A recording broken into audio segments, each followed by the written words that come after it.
الحمد لله رب العالمين والصلاة والسلام على حبيبه سيد الأنبياء وأشرف المرسلين وعلى آله الطيبين الطاهرين وأصحابه الأكرمين الأفضلين وعلى من أحبهم وتبعهم بإحسان أجمعين إلى يوم الدين. أما بعد، فقد قال الله تبارك وتعالى في كلامه العظيم: أعوذ بالله من الشيطان الرجيم، بسم الله الرحمن الرحيم. سبحان الذي أسرى بعبده ليلا من المسجد الحرام إلى المسجد الأقصى الذي باركنا حوله لنريه من آياتنا إنه هو السميع البصير. وقال تعالى إجلالا وإكراما لحبيبه الكريم الرؤوف الرحيم: إن الله وملائكته يصلون على النبي يا أيها الذين آمنوا صلوا عليه وسلموا تسليما. اللهم صل على سيدنا محمد وعلى آله وصحبه أفضل صلواتك وعدد معلوماتك وبارك وسلم. بزرگان محترم، معزز حاضرین و سامعین کرام، اللہ تبارک و تعالیٰ کا فضل و کرم ہے کہ اس نے ہمیں آج کی بابرکت رات اپنے گھر میں جمع ہونے کی سعادت عطا فرمائی ہے۔ یقیناً یہ رات نہایت ہی عظمت، رفعت، شان و فضیلت والی رات ہے۔ اللہ تبارک و تعالیٰ نے اس رات کی عظمت اور فضیلت بتلاتے ہوئے اپنے کلام مقدس میں اس کی قسم یاد فرمائی ہے۔ وَالضُّحَىٰ وَاللَّيْلِ إِذَا سَجَىٰ، جو یہ مبارک صورت ہے، اس کی بہت سی تفسیریں کی گئی۔ اس میں شاہ عبدالعزیز محدث دہلوی رحمۃ اللہ علیہ تفسیر فتح العزیز میں ایک تفسیر ذکر کرتے ہوئے فرماتے ہیں کہ یہاں ضحیٰ سے مراد حضور نبی کریم علیہ السلام کے ولادت کا دن ہے، اور لیل سے مراد حضور پاک علیہ السلام کی معراج کی رات ہے۔ اللہ نے فرمایا والضحیٰ، قسم ہے چاشت کے وقت کی، واللیل اذا سجا، اور قسم ہے رات کی جب وہ چھا جائے۔ تو چاشت کے وقت سے چمکتا ہوا روشن دن مراد لیا گیا ہے، اور وہ کون سا دن ہے؟ حضور پاک علیہ السلام کی ولادت باسعادت کا دن ہے۔ تو سرکار کے میلاد کے دن کی بھی اللہ نے قرآن میں قسم ذکر فرمائی ہے۔ اور واللیل اذا سجا، قسم ہے رات کی جب وہ چھا جائے۔ تو کون سی رات مراد ہے؟ بہت سی اس کی جہاں تفسیریں کی ہے، وہیں ایک تفسیر یہ بھی ذکر کی ہے، رات سے مراد یہاں اللہ نے جس کی قسم ذکر کی ہے وہ معراج کی رات ہے۔ تو گویا اللہ نے یہ بتایا کہ میرے حبیب، آپ کا یوم میلاد بھی شان والا ہے اور آپ کی شب معراج بھی شان والی ہے۔ یوم میلاد بھی عظمتوں والا ہے، شب معراج بھی رفعتوں والی ہے۔ تو اب جو لوگ یہ سمجھتے ہیں کہ آج کی رات کی کوئی عظمت و فضیلت نہیں ہے، یہ کم علمی کی بات ہے۔ اللہ پاک نے اس رات کی جب قسم ذکر فرمائی ہے تو ظاہر ہے کہ قسم کوئی معمولی چیز کی ذکر نہیں کی جاتی ہے، عظمت و رفعت کا اظہار کرنے کے لیے ہی اس کی قسم ذکر کی جاتی ہے۔ تو اللہ پاک نے قسم کے ذریعے سے اس رات کی شان و عظمت کو واضح کیا کہ بڑی شان و عظمت اور رفعت والی رات ہے۔ واللیل اذا یسر، اور اس میں جو سورہ فجر میں جو آیا ہے واللیل اذا یسر، قسم ہے رات کی جب وہ چلے، تو یہاں بھی ایک تفسیر اس کی یہ کی گئی ہے کہ مراد اس میں جو رات ہے وہ شب معراج ہے۔ تو گویا قرآن کریم نے باضابطہ طور پر لفظ لیل کہہ کر شب معراج کی طرف اشارہ کر دیا ہے۔ تو رفعت اور عظمت اس سے ظاہر ہوئی۔ اور ایک غلط فہمی ہمارے معاشرے میں یہ ہے کہ اس رات کی ایسی کوئی بات نہیں ہے کہ اس میں جمع ہوں، اس میں عبادت کریں، یا معراج شریف کے واقعات بیان ہوں، یا بیان کیا جائے یا سنا جائے، ایسا کچھ بھی نہیں ہے۔ ایسا ہوتا تو صحابہ کرام ضرور کرتے تھے۔ صحابہ کرام سے ایسا اس رات میں اجتماع ثابت نہیں ہے۔ کوئی رات کے قیام کے بارے میں، اس رات کی عبادت کے بارے میں کوئی ایسا صحابہ کا عمل نہیں ملتا ہے۔ یہ بعد میں لوگوں نے اپنے سے کر لیا ہے، شروع کیا ہے، لوگوں کی اپنی شروعات ہے۔ بہرحال ایسی باتیں بھی بعض گوشوں سے اٹھتی ہے۔ ہمیں کسی پر کوئی تنقید کرنا نہیں ہے، ہمارا مقصد تعمیر ہے، اصلاح ہے، سدھار کی بات کرنا ہے۔ درستگی کی بات کرنا ہے۔ جو لوگ ایسی باتیں کرتے ہیں حقیقت تو یہ ہے کہ یہ انصاف سے دور بات کر رہے ہیں، ایسا نہیں ہے۔ رات کی عظمت بھی اپنی جگہ مسلم ہے، اور یہ رات خاص طور پر فضیلت والی ہے، اور اس میں صحابہ کرام رضوان اللہ تعالی علیہم اجمعین کیا کوئی عبادت کیے، کوئی جمع ہوئے؟ یہ جو سوال ہے تو پہلے یہ کہنا یہ ہے کہ واقعتاً اس رات کے بارے میں حضور پاک علیہ السلام نے بھی کچھ فرمایا ہے یا نہیں فرمایا؟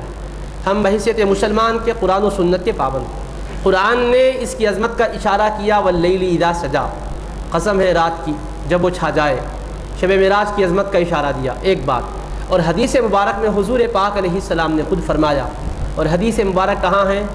یہ امام بیہقی رحمۃ اللہ علیہ بڑے محدث ہیں، 5ویں صدی ہجری کے، 458 ہجری میں ان کا وصال ہوا، تو 5ویں صدی ہجری کے بڑے محدث گزرے امام بیہقی رحمۃ اللہ علیہ۔ ان کی ایک کتاب ہے جس کا نام ہے شعب الایمان، امام بیہقی رحمۃ اللہ علیہ کی کتاب شعب الایمان ہے، اس میں انہوں نے حدیث مبارک ذکر کی۔ اور ایک ان کی کتاب ہے فضائل الاوقات، اس میں بھی انہوں نے حدیث مبارک ذکر کی۔ اور علامہ علی المتقی بڑے محدث گزرے ہیں، ان کی ایک معرکۃ الآراء حدیث شریف میں کتاب ہے جس کا نام کنز العمال شریف ہے، انہوں نے اس کتاب میں بھی حدیث مبارک ذکر کی۔ اور امام جلال الدین سیوطی رحمۃ اللہ علیہ امت کے بڑے عظیم محدث گزرے ہیں، ان کی کتاب ہے جامع الاحادیث والمراسیل، ایک اور کتاب ہے الجامع الکبیر، اس میں انہوں نے بھی اس حدیث مبارک کو ذکر کیا۔ جو حدیث شریف میں سنانے جا رہا ہوں وہ ان کتابوں میں موجود ہے۔ شاہ عبدالحق محدث دہلوی رحمۃ اللہ علیہ نے اس کو ما ثبت بالسنہ نامی کتاب میں بھی ذکر فرمایا ہے۔ اور علامہ امام جلال الدین سیوطی رحمۃ اللہ علیہ کی ایک حدیث کی کتاب، 2 حدیث کی کتابوں کے حوالے آپ سن چکے، ایک ہے الجامع الکبیر، ایک ہے جامع الاحادیث، ایک ان کی تفسیر کی بھی کتاب ہے جس کا نام ہے الدر المنثور فی التفسیر بالماثور، یعنی قرآن کریم کی تفسیر انہوں نے احادیث شریفہ کی روشنی میں کی ہے، قرآنی آیات کی تفسیر احادیث شریفہ کے ذریعے سے کی ہے، اس میں بھی انہوں نے یہ حدیث مبارک کو ذکر فرمایا ہے جو میں سنانے چلا ہوں۔ راوی ہے حضرت سلمان فارسی رضی اللہ تعالیٰ عنہ۔ اللہ کے پیارے حبیب پاک علیہ السلام سے وہ روایت ذکر کرتے ہیں فی رجب یوم ولیلۃ، کہ حضور پاک علیہ السلام نے فرمایا رجب میں ایک دن اور ایک رات بڑی شان والی، فی رجب یوم ولیلۃ، رجب میں ایک شان والا دن ہے اور ایک شان والی رات ہے۔ یہ حدیث مبارک ہے، حوالے آپ سن چکے کہ کن کن کتابوں میں یہ حدیث مبارک موجود ہے۔ فرمایا رجب میں ایک شان والا دن اور ایک شان والی رات ہے۔ کیسا شان والا دن، کیسی شان والی رات ہے؟ پیارے آقا علیہ السلام فرماتے ہیں من صام ذلک اليوم وقام تلک اللیلہ کان کمن قام من الدہر 100 سنۃ۔ اللہ کے پیارے حبیب علیہ السلام فرماتے ہیں کہ ایسا شان والا دن، ایسے شان والی رات ہے کہ جو اس دن میں روزہ رکھے اور جو اس رات میں قیام کرے۔ پیارے آقا علیہ السلام نے فرمایا من صام ذلک اليوم، جو اس دن روزہ رکھے، وقام تلک اللیلہ، اور اس رات قیام کرے، عبادت کرے، ذکر کرے، خیر خیرات کرے، بھلائی کرے، بہرحال شب بیداری کرے، تو کیا ہوتا ہے؟ کانا کمن صام من الدہر 100 سنۃ، اس کو اس شخص کے برابر ثواب ملتا ہے جو 100 سال تک روزہ رکھے، وقام 100 سنۃ، اور اس شخص کے برابر ثواب ملتا ہے جو 100 سال تک قیام کرتا رہے۔ اب آپ دیکھیے یہ حدیث مبارک ہے، کہاں ہے؟ کنز العمال شریف میں موجود ہے، الجامع الکبیر میں موجود ہے، جامع الاحادیث والمراسیل میں موجود ہے، اور شعب الایمان میں موجود ہے، اور فضائل الاوقات میں موجود ہے، ما ثبت بالسنہ میں موجود ہے، در منثور میں موجود ہے۔ اللہ کے پیارے حبیب علیہ السلام فرما رہے ہیں کہ یہ ایک ایسا دن ہے، ایسی رات ہے، اور کون سا دن، کون سی رات ہے؟ وہی لثلاث بقین من رجب، آپ علیہ السلام نے خود ہی فرما دیا وہ رجب کا 27واں دن ہے اور رجب کی 27ویں رات ہے۔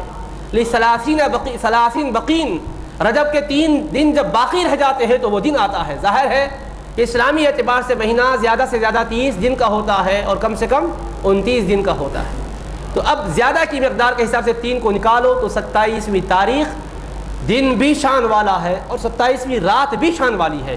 پیارے آقا علیہ السلام نے فرمایا کہ رات میں جو جاگتے ہیں، عبادت کرتے ہیں، قامہ فرمایا آپ علیہ السلام نے، صلی نہیں فرمایا جو نماز پڑھتے ہیں، پیارے آقا نے فرمایا جو اہتمام کرتے ہیں، جو اٹھ کھڑے رہتے ہیں، جو کمر بستہ ہوتے ہیں، کمر بستہ ہونا نماز کے لیے ہو یا ذکر و اذکار کے لیے ہو یا پیارے آقا کے ذکر کے سننے کے لیے ہو یا ذکر سنانے کے لیے ہو، نعت خوانی کے لیے ہو یا قرآن خوانی کے لیے ہو یا قصیدہ خوانی کے لیے ہو، آقا علیہ السلام نے قامہ فرمایا، جو رات کو جاگے عبادت کرے، عبادت کی جو بھی شکل اختیار کرتا ہے، فرماتے ہیں کہ اس کو کتنا ثواب ملتا ہے؟ فرمایا کانا کمن صام من الدہر مئۃ سنہ وقام من الدہر مئۃ سنہ، کہ اس کو اللہ تبارک و تعالیٰ 100 سال کے روزے داروں کا ثواب دیتا ہے، 100 سال کے عبادت گزاروں کا ثواب عطا فرماتا ہے۔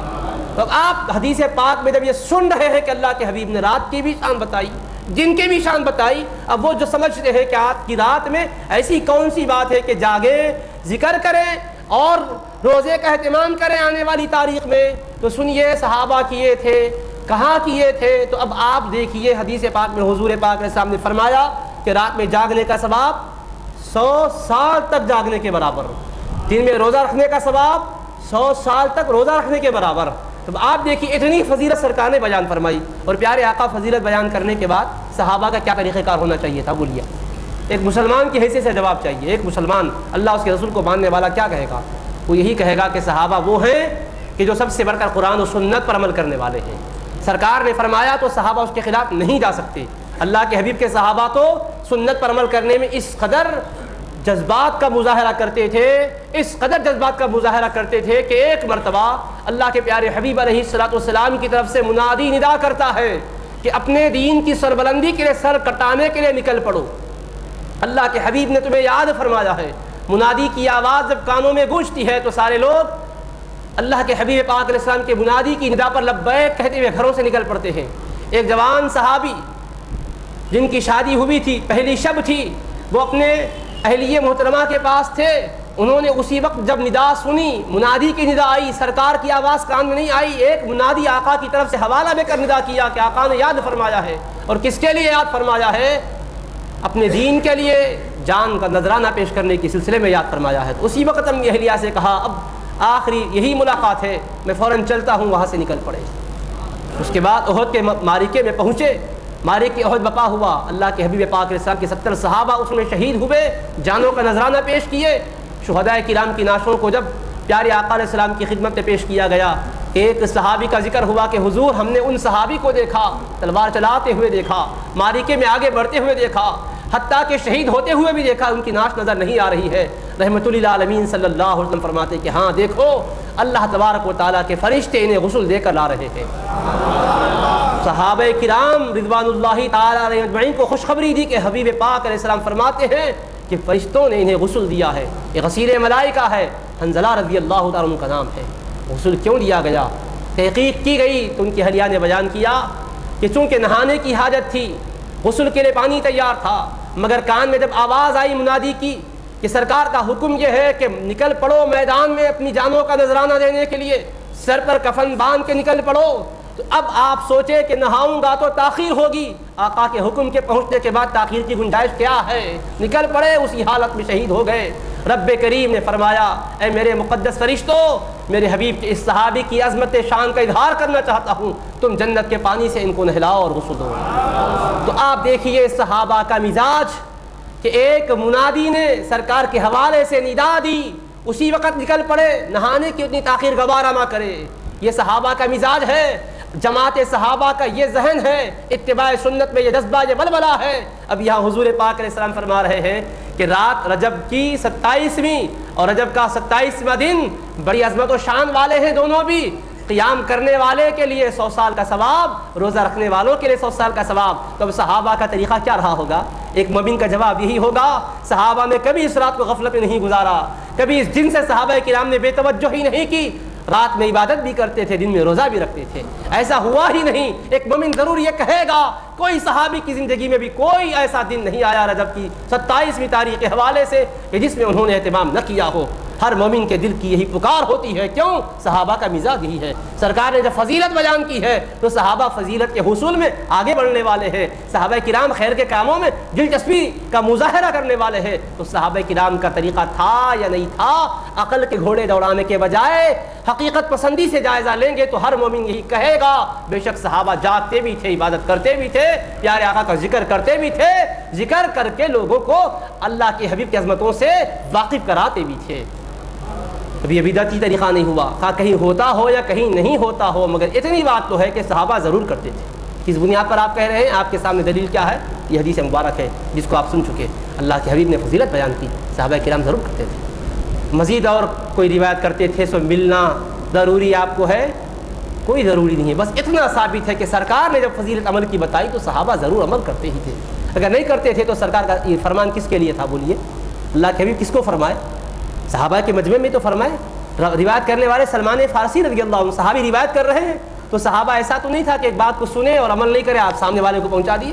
ارے سن کر عمل کرنے والے صحابہ کرام تو کسی کو سنانا ہے تو عمل کر کے سناتے تھے. کیوں؟ قرآن میں اللہ نے فرمایا ہے لما تقولون ما لا تفعلون، ایسی باتیں کیوں کہتے ہو جس پر تم خود عمل نہیں کرتے. تو قرآن میں تو منع کیا گیا کہ بغیر عمل کے بولنا نہیں چاہیے. فرمایا اتأمرون الناس بالبر وتنسون انفسکم، کہ تم لوگوں کو نیکی کا حکم دیتے ہو اور خود اپنے آپ کو بھول جاتے ہو. ایسا نہیں ہونا چاہیے. تو قرآن میں جب منع ہے کہ بغیر عمل کے بعد لوگوں کو نہیں بتانا چاہیے، خود بھی عمل کرنا چاہیے، تو صحابہ جب یہ حدیث سنائے تو لا محالہ وہ عمل کر کے ہی سنائے ہیں. ہم جیسے غفلت شیار صحابہ نہیں ہو سکتے. ہم پھر بھی معلوم رکھ کر صرف بتاتے ہیں، عمل نہیں کرتے، ہماری کمزوریاں ہیں. صحابہ کرام کی ایسی بات نہیں ہو سکتی. یہ مومن کا یہی عقیدہ ہوتا ہے، ایک مسلمان کا یہی سوچنے کا انداز ہوتا ہے. تو عزیزان محترم، یہ غلط فہمی کا ازالہ کرنا چاہیے. جن لوگوں کے دماغوں میں یہ کیڑے گردش کرتے رہتے ہیں ان کو سمجھنا چاہیے کہ ایسا نہیں ہے. اللہ کے پیارے حبیب پاک نے باضابطہ اس کی فضیلت بیان فرمائی ہے. اور یہی نہیں، حدیث مبارک سنیے. اللہ کے پیارے حبیب ارشاد فرماتے ہیں کتنی بڑی فضیلت. حضرت انس رضی اللہ تعالیٰ عنہ راوی ہے. حبیب پاک علیہ الصلوۃ والسلام فرماتے فی رجب یوم ولیلہ، رجب میں ایک دن اور ایک رات بڑی شان والی. دوسری حدیث مبارک اور ان کتب میں جو آپ ابھی حوالے سن چکے، شعب الایمان میں بھی ہے، فضائل الاوقات میں بھی ہے، کنز العمال میں بھی ہے، جامع کبیر میں بھی ہے، اور جامع الاحادیث میں بھی ہے، در منثور میں بھی ہے، ما ثبت بالسنہ میں بھی ہے. پیارے آقا علیہ السلام فرماتے ہیں یکتب للعامل فیہا حسنات 100 سنۃ. رجب کی ایسی شان والی رات ہے، ایسی شان والی رات ہے، فرماتے ہیں آقا فی رجب لیلۃ، ایسی شان والی رات ہے یکتب للعامل فیہا، وہ آدمی جو اس رات اچھے عمل کرتا ہے، نیکیاں کرتا ہے، بھلائیاں کرتا ہے، اس کے لیے لکھ دیا جاتا ہے. کیا لکھا جاتا ہے؟ ثواب. کس کا؟ حسنات 100 سنۃ، 100 سال کی نیکیاں اس کے نام عمل میں لکھ دی جاتی ہے. 100 سال کی نیکیاں لکھی جاتی ہے. حدیث مبارک ہے یکتب للعامل فیہا، پیارے آقا فرمائے لکھ دی جاتی ہے. فرمایا 100 سال کی نیکیاں لکھ دی جاتی ہے. پھر اس کے بعد آقا علیہ السلام نے صرف یہی نہیں فرمایا کہ عمل کرنے والے کے لیے 100 سال کی نیکیاں لکھ دی جاتی ہے، بس ایک عمل کا بھی تذکرہ فرمایا جو اس رات 12 رکعت نماز کا اہتمام کرے. پیارے آقا علیہ السلام نے فرمایا 2 رکعت کے ساتھ ہر رکعت میں سورہ فاتحہ اور کوئی سورت پڑھے. اس طرح سے 6 سلام سے 12 رکعت ادا کر لے، اور اس کے بعد پھر 100 مرتبہ سبحان اللہ والحمد للہ ولا الہ الا اللہ واللہ اکبر پڑھے. 100 مرتبہ نماز سے فارغ ہونے کے بعد 12 رکعت 6 سلام سے پڑھ لینے کے بعد 100 مرتبہ سبحان اللہ والحمد للہ ولا الہ الا اللہ واللہ اکبر پڑھے. پھر 100 مرتبہ استغفر اللہ کہے، استغفار کرے، خواہ کوئی بھی استغفار ہو، سید الاستغفار یاد ہو تو وہ پڑھے، یا پھر استغفر اللہ ربی من کل ذنب واتوب الیہ پڑھے، یا کوئی بھی استغفار جو بھی یاد ہو استغفار اللہ سے بخشش طلب کرے. پھر فرمایا ویصلی علی النبی صلی اللہ علیہ وسلم 100، اور 100 مرتبہ اللہ کے حبیب علیہ السلام پر درود و سلام پڑھے.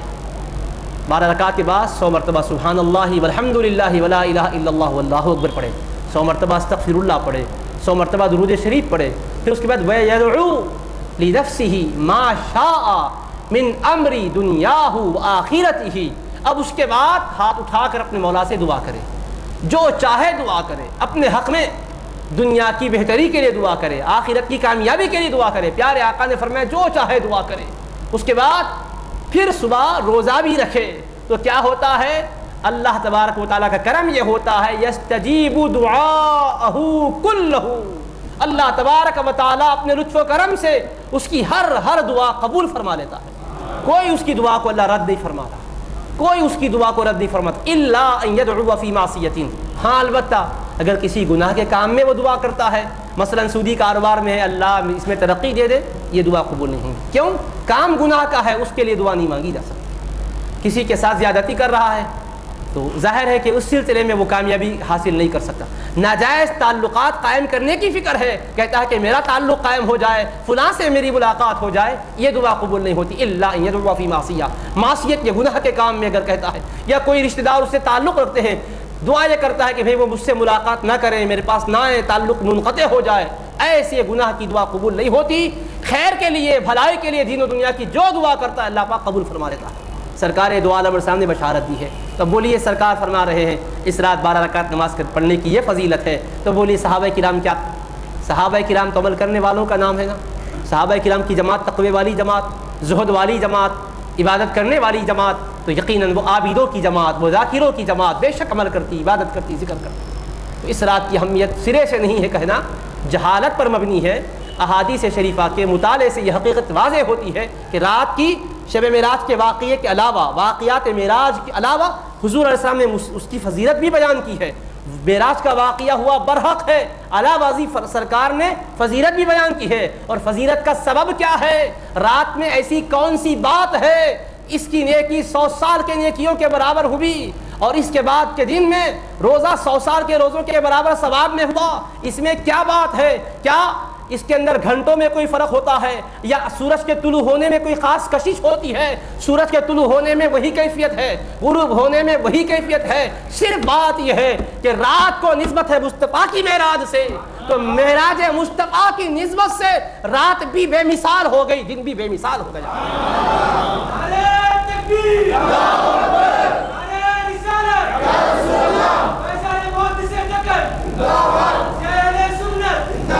تو اللہ تبارک و تعالیٰ نے اس رات کو شان والی بنایا، دن کو عظمت والا بنایا، کیونکہ دن اور رات کو نسبت مل گئی ہے مصطفیٰ علیہ السلام کی معراج سے۔ معراج تو رات میں ہوئی، دن میں نہیں ہوئی، مگر بات کیا ہے؟ دن میں کیوں فضیلت مل گئی؟ رات کی بات سمجھ میں آتی کہ معراج کا سفر رات میں ہوا، دن کو کیوں یہ برکت ملی؟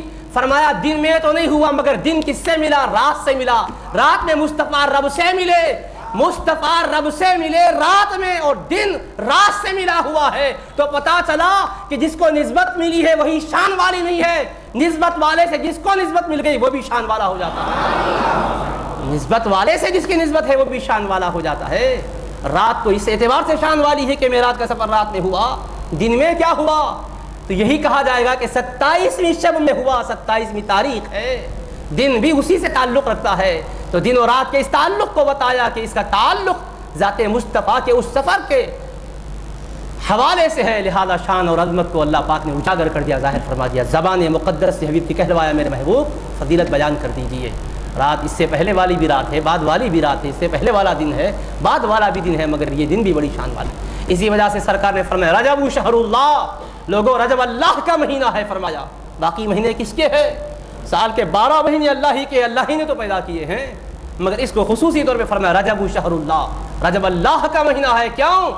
رب تبارک و تعالیٰ نے اسی مہینے کو مصطفیٰ کی معراج کے لیے منتخب کیا ہے، اللہ کا مہینہ ہے۔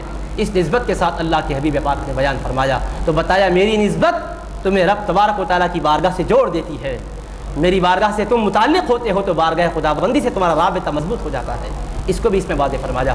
تو عزیزان محترم، صحابہ کرام رضوان اللہ تعالی علیہم اجمعین سے ثابت ہے یا نہیں ہے کہ یہ مخمصے میں رہنے والوں کے لیے یہ بات واضح ہو جاتی ہے کہ بے شک صحابہ کرام رضوان اللہ تعالی علیہم اجمعین اہتمام فرماتے رہے، ایسا نہیں ہے کہ صحابہ نے اہتمام نہیں کیا ہو، فضیلت جب احادیث میں آ گئی تو بے شک صحابہ کرام نے اس پر عمل کیا۔ اب اگر کوئی یہ کہے بھائی مسواک کرتے ہیں ہم، کیا صدیق اکبر نے مسواک کیا کہہ کر ملتا ہے کہیں؟ لہٰذا اگر نہیں ملتا ہے تو کیا مسواک نہیں کریں گے؟ آپ یہ بولیں گے بھائی صاحب حدیث میں مسواک کی فضیلت آ گئی ہے، تو جب فضیلت آ گئی، ثواب آ گیا ہے اس کا، تو بے شک صدیق اکبر کیے ہی ہیں، لہذا ہم کریں گے۔ جی نہیں ہے تو بتاؤ کہیں لکھا ہوا، بولے تو صدیق اکبر مسواک کیے ہیں، فاروق اعظم مسواک کیے، الگ الگ روایتوں کو ڈھونڈیں گے۔ پیارے آقا نے جب فرمایا مسواک کی وجہ سے نماز کا ثواب بڑھ جاتا ہے، اللہ تعالیٰ کی رضا و خوشنودی بندے کو حاصل ہوتی ہے، تو پھر یقیناً ہم یہی کہیں گے کہ بے شک اب ہمیں مسواک اختیار کرنا ہے۔ تو جیسا وہ اختیار کرتے وقت یہ نہیں پوچھتے کہ صحابہ بھی مسواک کرتے تھے کیا، اس کی روایتیں سامنے لاؤ تبھی ہم مسواک کریں گے۔ جب وہاں نہیں پوچھتے ہو تو ہم کہیں گے دوستو دہن کی صفائی کے لیے مسواک ہے، تو وہاں تم صحابہ کے اعمال ہے کہ نہیں پوچھتے ہو، تو وہ دہن کی صفائی ہے اور یہاں ذہن کی صفائی ہے۔ مسواک دہن کی صفائی کا ذریعہ ہے، معراج دہن کی تو صفائی ہے، ذہن کی بھی ہے، دل کی بھی ہے، جسم کی بھی ہے، روح کی بھی ہے۔ اس لیے اس ذکر سے دلوں کو چین ملتا ہے، ذہن کو پاکیزگی ملتی ہے، انسان کی زندگی میں انقلاب برپا ہوتا ہے۔ تو لہٰذا یہ بات ثابت ہے کہ سرکار دو عالم علیہ الصلوۃ والسلام کی نسبت سے یہ دن اور رات بڑی شان اور عظمت والے ہوئے۔ اس کے علاوہ یہ بات بھی ہے کہ اللہ کے پیارے حبیب علیہ السلام کے صحابہ کرام نے معراج کی احادیث جو روایت کی ہے 1-2 نہیں ہیں، مسواک کے روایات بھی صحابہ سے آئی ہے لیکن گن کے بتاؤ تو اتنی تعداد میں نہیں ملتی، نماز کی فضیلت بھی صحابہ کرام سے آئی ہے مگر اتنی تعداد نہیں ملتی، کہیں کم کہیں زیادہ تعداد ملتی ہے، مگر معراج کے واقعے کے روایت کرنے والے صحابہ کرام 45 ہیں، 45 صحابہ کرام نے واقعے معراج کی روایت کی ہے۔ اس سے کیا مطلب نکلا؟ پیارے آقا علیہ السلام کے صحابہ کرام معراج کے واقعے کا صرف اپنے سماعت تک ہی محدود نہیں رکھا کرتے تھے بلکہ اوروں کو سناتے بھی تھے۔ ظاہر ہے سناتے تھے تو کوئی 1 کو بٹھا کر سناتے تھے، کوئی 2 کو بٹھا کر سناتے تھے، کوئی 3 کو 10 کو، جیسا بھی ہو، تو انفرادی ذکر کرنا بھی سنت صحابہ ہے، اجتماعی ذکر کرنا بھی سنت صحابہ ہے۔ اگر صحابہ نہ سناتے ہوتے تو بخاری مسلم میں واقعات معراج کیسے بیان میں آتے؟ امام بخاری کو کیا الہام ہوا تھا، القاء ہوا تھا، کہاں سے آئی ان کے پاس روایتیں؟ یقیناً انہوں نے سلسلہ بیان کیا کہ فلاں نے بیان کیا، فلاں نے بیان کیا، یہاں تک کہ صحابی کا نام لیا پھر روایت بیان کی، تو پتہ چلا کہ صحابہ کے دور میں بھی معراج کے واقعے کا اہتمام ہوتا تھا۔ ایسا نہیں ہے کہ صحابہ کرام اہتمام نہیں کرتے تھے، آقا کے واقعات معراج صحابہ بیان کرتے تھے، ان کے بعد سننے والے بعد والوں کو بیان کرتے تھے، بیان ہے یہاں تک کہ حدیث کی کتابوں میں واقعات آ گئے، اور الحمدللہ مسلمان دنیا میں جہاں بھی رہتے ہیں اس کو پڑھتے بھی ہیں، یاد رکھتے بھی ہیں، اوروں کو سناتے بھی ہیں اور لوگوں میں پھیلاتے بھی ہیں۔ اب خاص اس رات میں صحابہ کرام کیا واقعات معراج بیان کرتے تھے، یہ سوال کرنے والوں سے میں عرض کرنا چاہوں گا کہ بھائی دیکھو، فضیلت تو رات کی معلوم ہو گئی، عمل کے تذکرے بھی آ گئے، آقا نے فرمایا للعامل فیہا، فرمایا اس میں عمل کرنے والے کے لیے۔ پیارے آقا نے عمل کی کوئی خاص بات تو متعین نہیں کی، عمل کرنے والے کے لیے فرمایا، نیکیاں کرنے والے کے لیے فرمایا۔ تو سرکار کے معراج کے واقعے کو سننا سنانا کیا نیکی ہے یا نہیں ہے؟ کیونکہ معراج کے واقعات سارے احادیث میں آئے اور قرآن میں آئے، قرآن و حدیث کو سننا سنانا نیکی ہے، تو آقا نے نیکی کرنے والے کا ثواب بیان فرمایا ہے، تو جو بھی نیکی کرے گا ثواب ملے گا، خواہ وہ گھر میں کرے یا مجمع میں کرے، مسجد میں کرے یا میدان میں کرے، جب نیکی کرنے پر ثواب ہے تو پھر سرکار کی حدیثوں کو سننا سنانا نیکی ہے، یقیناً اس پر ثواب ملے گا۔ اب نیکی سے روکنے کا نام کیا ہو سکتا ہے؟ قرآن نے ہم نہیں کہہ رہے، قرآن نے کہا ہے ارأیت الذی یکذب بالدین، اے حبیب کیا آپ نے اس کو نہیں دیکھا جو دین کو جھٹلاتا ہے؟ فذلک الذی یدعو الیتیم، اور وہ ہے کہ جو یتیم کو دھکے دے کر نکالتا ہے، ولا یحض علی طعام المسکین، اور غریب کے کھانے پر اس کو اکساتا نہیں ہے، غریبوں کو کھلانے پلانے میں دلچسپی نہیں لیتا۔ فویل للمصلین، ہلاکت ہے نمازیوں کے لیے، الذین هم عن صلاتهم ساہون، اور جو اپنی نمازوں میں غفلت کرتے ہیں، الذین هم یراؤون، اور جو ریاکاری اور دکھاوا کرتے ہیں، ویمنعون الماعون، اور برتنے کی چیزوں کو لوگوں سے روک دیتے ہیں، دینے کی چیزیں لوگوں کو نہیں دیتے۔ اور اللہ پاک نے سورہ قلم میں فرمایا، ایک خاص سرکار کی شان میں بے ادبی کرنے والے کی برائیاں بیان کی تو اس کا ایک وصف بیان کیا، مناع للخیر، لوگوں کو خیر سے خوب روکنے والا ہے، بھلائیوں سے روکنے والا ہے فرمایا۔ تو بھلائیوں سے روکنے والا اللہ نے قرآن نے اس کی مذمت بیان کی، اس کے برے ہونے کو بتایا ہے، تو بھلائیوں سے روکنا یہ غیروں کا طریقہ ہے۔ کوئی مسلمان بھلائی سے کسی کو نہیں روک سکتا۔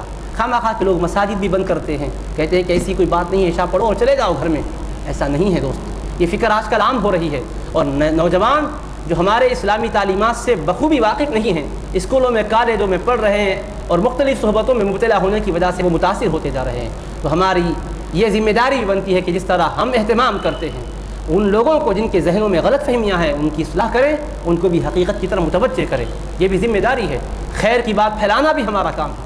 تو یہ عبادت کرنا یقیناً خیر ہے، ذکر کرنا خیر ہے، بھلائی ہے، اور بھلائی سے روکنا یہ اللہ نے قرآن میں فرمایا منافقوں کا اور کافروں کا شیوا ہے۔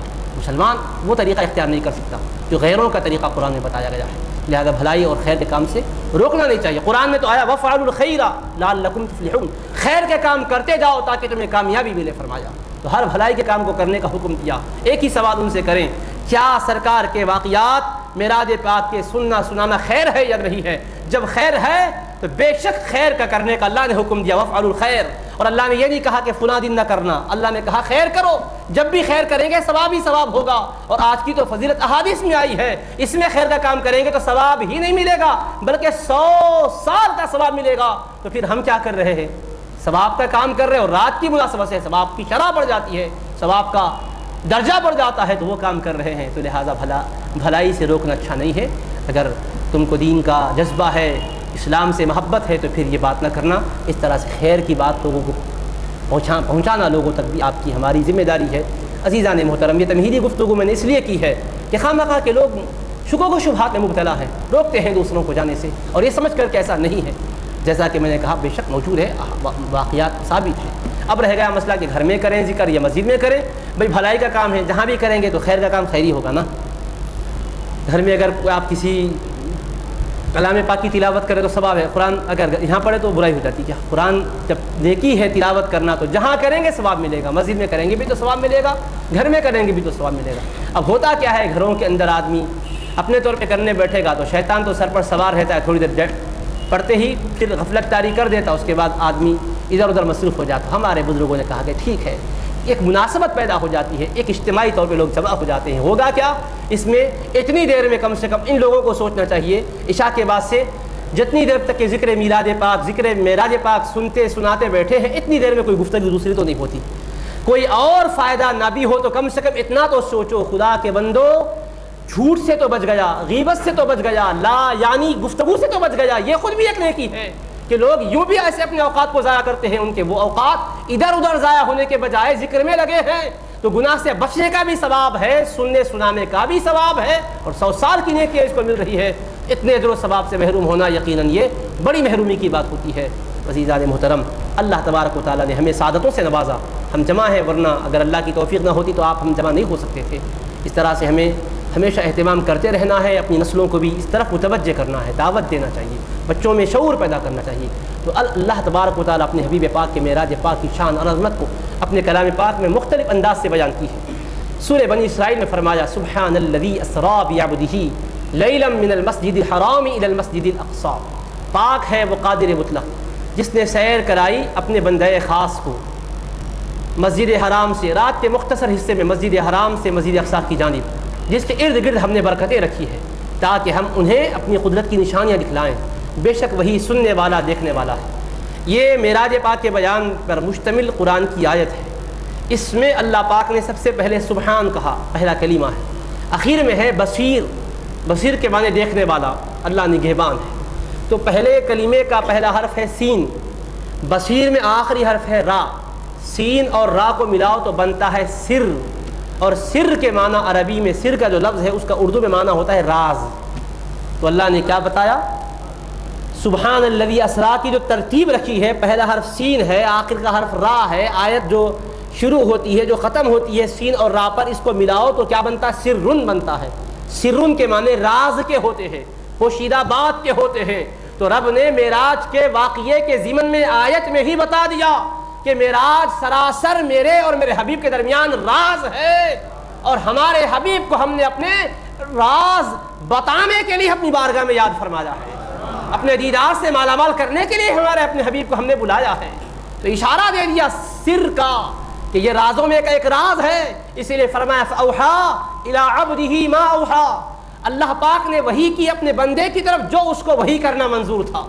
اللہ نے اپنے حبیب سے کہا جو کہنا تھا، فرمایا جو فرمانا تھا۔ محبوب اور رب میں کیا باتیں ہوئی، قرآن نے ما اوحا کہہ کر صیغہ راز میں رکھا، یہ بتایا کہ یہ حبیب اور محبوب کے درمیان کا راز ہے، محب و محبوب کے درمیان کا راز۔ تمہارے اندر اتنی ہمت نہیں ہے کہ اس راز کو تم برداشت کر سکو، اس لیے ہم تم سے اس راز کا اظہار نہیں فرماتے، حبیب پاک ہی کے قلب پر اس راز کو ظاہر کرتے ہیں۔ فَأَوْحَىٰ إِلَىٰ عَبْدِهِ مَا أَوْحَىٰ، آیت کریمہ میں اللہ تبارک و تعالیٰ نے بہت سے حکمتیں رکھی ہے، بہت سے اسرار و رموز رکھے ہیں۔ پہلی بات تو آپ نے یہ سنی کہ اللہ پاک نے یہاں سین اور را کو آخر اور پہلے کے حرف کو رکھا ایسا کہ اس کو ملاؤ تو راز کا مفہوم نکلتا ہے سر۔ تو معراج کے واقعے کے سلسلے میں اگر بات سمجھ میں نہ آئے تو سمجھنا کہ سمجھنے کی بات کیا ہے، یہ ہے تو راز خدا ہے۔ ارے ایک دوسرے کا راز سمجھ میں نہیں آتا تو خدا کا راز کیا سمجھ میں آئے؟ راز ہے اللہ کے اندر، اللہ نے کلام میں اشارہ دے دیا، پھر میں نہیں سمجھ سکتا، میں نہیں سمجھ سکتا، مجھے سمجھ نہیں آ رہی ہے، تو سمجھ میں نہ آئے تو سمجھنا چاہیے اتنا تو صحیح کہ اللہ اور حبیب کے درمیان کا راز ہے، وہ راز کو رب جانے، رب کے حبیب جانے۔ اتنا تو ہے کہ رب نے فرمایا مصطفیٰ سے جو فرمانا تھا، بتایا مصطفیٰ سے جو فرمانا تھا۔ اب رب نے جو ہمیں بتانے کے لیے فرمایا مصطفیٰ نے بتایا، جس کو اپنے سینے اقدس میں چھپانے کے لیے فرمایا مصطفیٰ نے راز کو راز رکھا ہے۔ یہ ایمان اور یقین ہونا چاہیے. اسی لیے سرکار دو عالم علیہ السلام نے فرمایا معراج میں میرے مولا نے مجھے 3 قسم کے علوم دیے ہیں. ایک علم تو وہ ہے کہ جس کے بارے میں فرمایا میرے حبیب اس کی خیرات امتیوں میں تقسیم فرما دو, لوگوں کو یہ علم عطا کر دو میرے مصطفیٰ. ایک قسم کا وہ علم تھا. تفسیر روح البیان میں علامہ اسماعیل حقی رحمۃ اللہ علیہ لکھتے ہیں دوسرا علم وہ ہے فرمایا حبیب اس میں آپ کا اختیار ہے, جس کو چاہو بتاؤ جس کو چاہو نہ بتاؤ, آپ کی مرضی اور آپ کا اختیار ہے مصطفیٰ. تیسرا علم فرمایا میرے حبیب یہ میرا اور آپ کا راز ہے مصطفیٰ, اس کی خبر کسی کو ہونے نہ پائے, یہ میرے اور آپ کے درمیان میں رہے, بس آپ کے میرے درمیان کی راز کی باتیں ہیں. آقا نے فرمایا 3 قسم کے علوم مولا نے مجھے دیے ہیں. ایک کی تبلیغ کا حکم دیا, ایک کو بتانے میں مجھے مختار کر دیا, ایک میں فرمایا مصطفیٰ راز ہے یہ میرے اور آپ کے درمیان ہی رہے. مولا کی شان دیکھو, حبیب کو کتنی بلندی عطا کی, فرمایا یہ راز ہے. اسی کے لیے کہا فاوحا الی عبدہ ما اوحا. تو سبحان الذی اسری میں سبحان آخری حرف بصیر اور سین اور را کو ملاؤ تو بنتا راز, وہ راز اس راز کی طرف اشارہ کر دیا. یہ آیت کریمہ کا پہلا نقطہ ہے. اس کے بعد اللہ تبارک و تعالیٰ نے کلام کا آغاز کیا تو سبحان سے کیا, یہ بتانے کے لیے کہ مصطفیٰ کے سفر پر نکتہ چینی کرنے والوں میرے حبیب پاک علیہ السلام کے سفر پر گفتگو کرنے سے پہلے یہ دیکھو کہ سفر کرانے والا کون ہے, لے جانے والا کون ہے.